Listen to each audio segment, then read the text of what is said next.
जेसां हाद्रि सारनानै गुबुना बुंब्लाबो रायजो राजाफ्रा मेगन दंथ' बिथांमोना नुदोंथ' सन्जय सरगियारिया मा मावदों मा मावाखै। सन्जय सरकारनि बेलायावथ' जों सन्जय सरकारखौ दासिमबो गाज्रि खामानि मावनाय नुवाखै आरो बेयो जोंनि सस्त्रपारा जोंनि हरसिंगानि बहुद खामानि मावदों आरो जों बेखौनो दासिम जों बेखौनो मोनजानो लुगैयो आरो जों बेलेगखौबा जों गनायनाय नङा बेबायदि आरो। बिसायख'थिया फैगासिनो दङ इउपिपिएलनि मावनाय सरकारनि मावनाय माबायदि जादों नोंथांनि नोजोराव? खुलुमबाय गिबियावनो मिडिया प्रेसनि नोंथांमोनखौ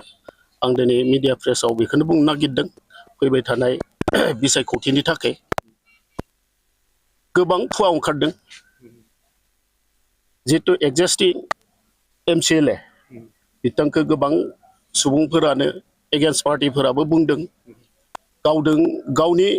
पार्टिनि मानसिफोराबो बुंदों इउपिपिएलनि मानसिफोराबो मोजां नङा मा नङा होननानै किन्तु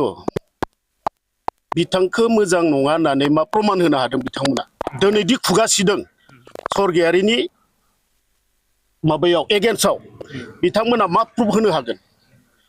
जोंथ' दायो नुनो मोनदों बिथाङा माथो बे 4 बोसोराव जेसेस्थ' खामानि मावदों बेलेग लिडारफोरा 4 बोसोराव बेसांखिनि रायजो राजाखौ अननो रोङाखैमोन आरो सहाय होनो हायाखैमोन किन्तु बिथांनि जितु मावदों बेखौथ' जों रायजो राजाफोरा गासिबो नुदों आं बुंलायनांगौ खोथा नङा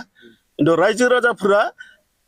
जेसां हाद्रि सारनानै गुबुना बुंब्लाबो रायजो राजाफ्रा मेगन दंथ' बिथांमोना नुदोंथ'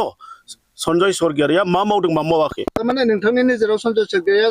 हरसिंगा समस्तियाव खोब मोजां खामानि मावदों होननानै नोंथाङा बुंनो सानो नामा? मोजां खामानि मावदों आरो थांनाय बाराव जितु माबा सार्भिस साकरि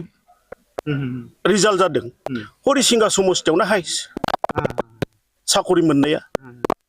खैजोन मोनलांदों लायो 36 जना हरिसिंगा समस्तियाव मोनदों सोरनिफ्राय मोनदों बियो सोर लिडार दैदेननायाव मोनदों बियो सिगाङावथ' बिदि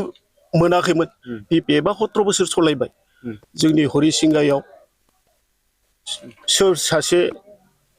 मास्टर बायदियाव मोनदों रावबोथ' मोनाखै। थारमाने 17 बोसोराव बिपिएफआ हरसिंगा समस्तियाव जेबो मावासै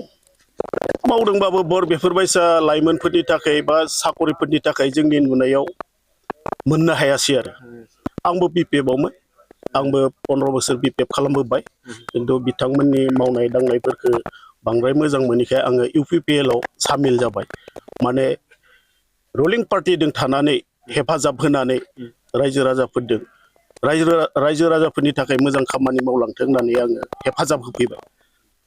दाथ' मा सानो नोंथाङा फैबाय थादों बिटिसि इलेक्सन टिकेटनि बेलायावथ' आं बुंगोन जेसांखि जाया मानो सन्जय सरगियारियानो टिकेट मोननांगौ आरो रायजो राजाफोराबो बेखौनो नागिरदों जायफोर केन्डिडेट ओंखारदों बिथांमोना रायजो राजा ब्लक कमिटि प्राइमारि कमिटिफोरदों पेरेन्टफोरदों जेबो ट्राम्सआनो गैया माथो जों नुबाय थादों सस्त्राबारा प्राइमारियाव फैनानै सावरायदों ना मादों बेबो गैया। थारमाने गोदान आरो बिजाथि ओंखारबावदों नामा? गोदान बिजाथि ओंखारदों होननाय खोनादों बिसोरो गावसोर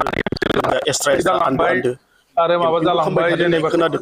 किन्तु जोंनि मेगनजों नुवाखै किन्तु सोर केन्डिडेट खिथानो हाया दा जोंहा सासे बर'नि MCLA थाखानाय बेलायाव बिथांनि आखायाव बेसेबां रायजो राजाफोरा गुवारै दोङो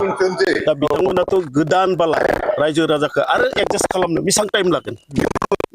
ओंखायनो नोंथाङा सन्जय सरगियारिखौ नागिरो आरोना? आंनोथ' 100% सन्जय सरगियारिया टिकेट मोननांगौ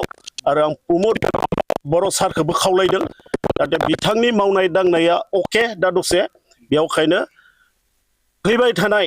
36 नं हरिसिंगा समस्तियाव बिथां सन्जय सरगियारिनि टिकेटखौ मोननांगौ आं दाबिदार खालामदों आरो।